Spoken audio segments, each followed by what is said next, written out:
or so per zone to ask them questions in the open. Then we'll go into closed session because security is a serious business. And then everybody will have the right to ask any question. But some of the answers they will give are not necessarily answers for television. So we can discuss and come out and also guide based on inputs from our constituents.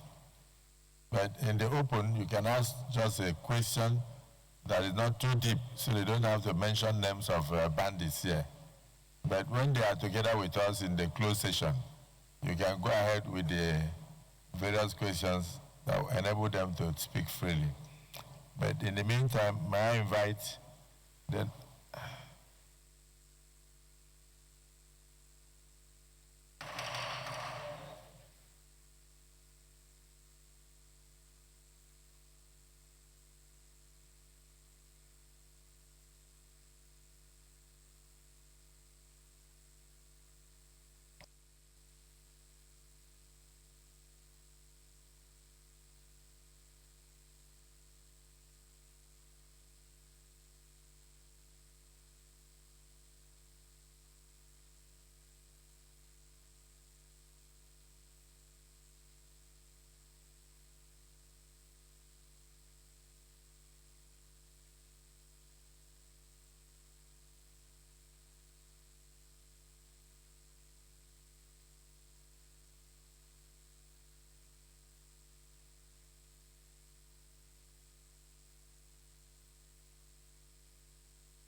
The House is hereby called to order. Order, please.